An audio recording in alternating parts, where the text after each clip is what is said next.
তো আসসালামু আলাইকুম, সবাই কেমন আছেন? আশা করি সবাই ভালো আছেন, আমরাও ভালো আছি আল্লাহর রহমতে।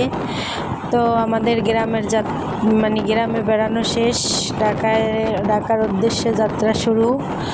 তো অনেকগুলো ভিডিওই করছিলাম কিন্তু ডিলিট হয়ে গেছে। তো পদ্মা সেতুর উপরে বসে অনেক ভিডিও হয়েছিল কিন্তু ওগুলো সব ডিলিট হয়ে গেছে, আগেও হয়েছিল ডিলিট হয়ে গেছে। তো পদ্মা সেতুর নিচে নামার পরে যে কয়টা ভিডিও আসছিল ওই কয়টাই আছে।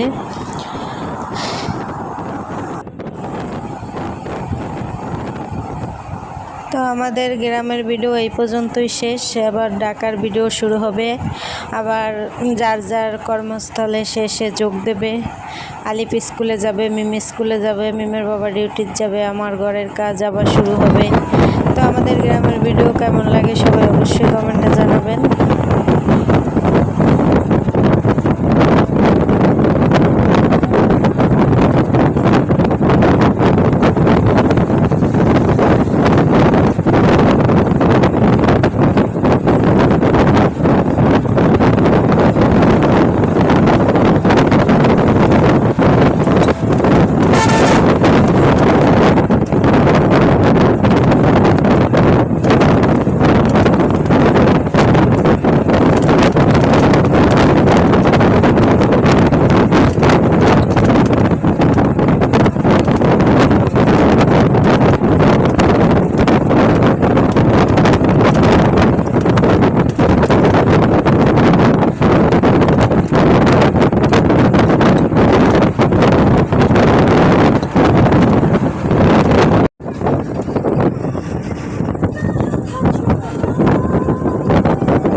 তো দেখেন এত সুন্দর দৃশ্য যা মনোমুগ্ধকর করে দেয়।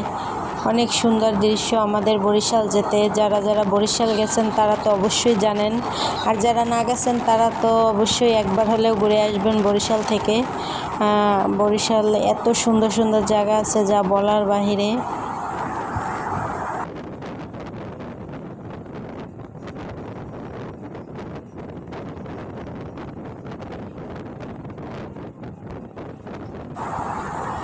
তো আমি তো দেখতে দেখতে এই যে নদী, কত সুন্দর একটা নদী, নদীর উপর থেকে ব্রিজ। তো আমি তো দৃশ্যগুলো দেখতে দেখতে ঘুমাই গেছিলাম। তো অনেকগুলো ভিডিওই করছিলাম, তো ডিলিট হয়ে গেছে, দেখাইতে পারি নাই।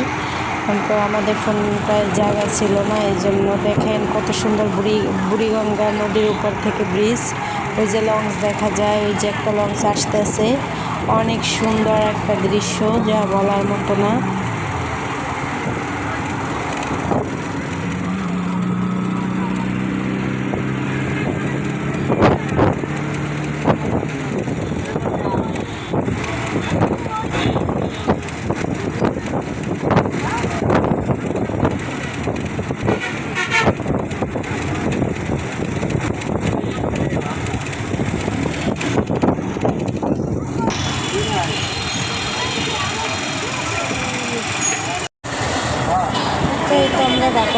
এসে পৌঁছেছি।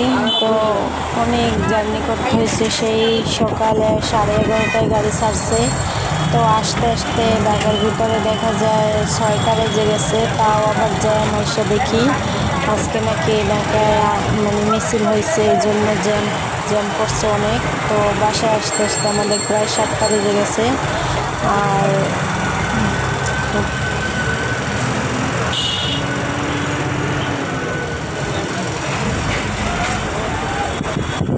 আর এতদিন বাড়িতে ছিলাম, তো সবার জন্যই মনটা খারাপ ছিল। খারাপ থাকলেও কিছু করার নাই, আসতেই হবে, এটাই বাস্তবতা। তো যার যার জায়গায় তার থাকতে হবে।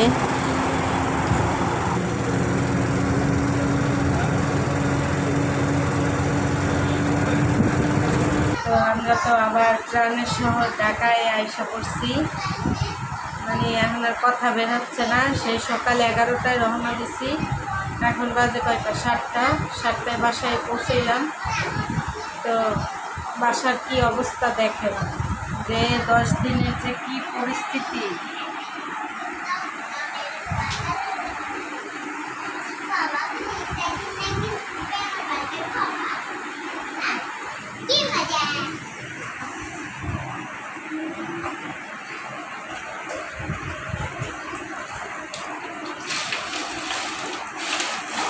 তো এই তো দেখেন, এতদিনে বাসাটা ফাঁকা ছিল, এই জন্য কত অবস্থা খারাপ বাসার। তো মিমের বাবা এই জায়গায় আগে এসে পাখির খাঁচাটা পরিষ্কার করছে, তারপরে এখন আবার অ্যাকোরিয়ামটা পরিষ্কার করতে আছে। তো অ্যাকোরিয়ামটা মাছ বড়টা মারা গেছিল। তো আমরা আজকে 12 দিন পর বাসায় আসলাম। বাসার অবস্থা একদম ভালো না, পাখির অবস্থা, অ্যাকোরিয়ামের অবস্থা, মানে সব কিছু নিয়ে। আর এখন তো সারাদিন জার্নি করে কথাই বলতে পারতেছি না। আগে খাওয়া দাওয়া করবো, তারপরে আস্তে আস্তে এই কাজকর্ম সব অনেক টাইম লাগবে। এগুলো তার একদিনে সম্ভব না, আস্তে আস্তে করবো। ঢিলে রয়ে গেছে হ্যাঁ সব। তো এই যে পরে তো আসার সময় রাস্তায় যে ভিডিওগুলো করছিলাম ওগুলো সব ডিলেট হয়ে গেছে। তো পদ্মা সেতুতে ওঠার পরেই মানে দেখলাম যে ফোনে মানে ভিডিও হয়ে গেছিলো, তো এটা খেয়াল করা হয় না, এই জন্য সব ভিডিও ডিলিট করতে যাইয়ে মানে এখনকার ভিডিও ডিলিট হয়ে গেছে। আর কিছু কিছু আছে পদ্মা সেতুতে থেকে নামার পরের ভিডিওগুলো আছে, কিছু কিছু দেখতে পাবেন আসার ভিডিও, আর তো সব ডিলিট হয়ে গেছে। তো আমরা এখন ঘরে কাজকর্ম করে নিই কিছু কিছু। তো আমরা তো চা আর রুটি ডিম পোচ খাইয়ে নিছি। তো এখন ঘরটা ঝাড়িয়ে নিতেছি, ধুলায় ঘর ভর্তি হয়ে গেছে। পর্দা একবার সব তুলে নিছি, সব ধুইতে হবে একবারে, সব চাদর টাদর পাল্টাই দিছি।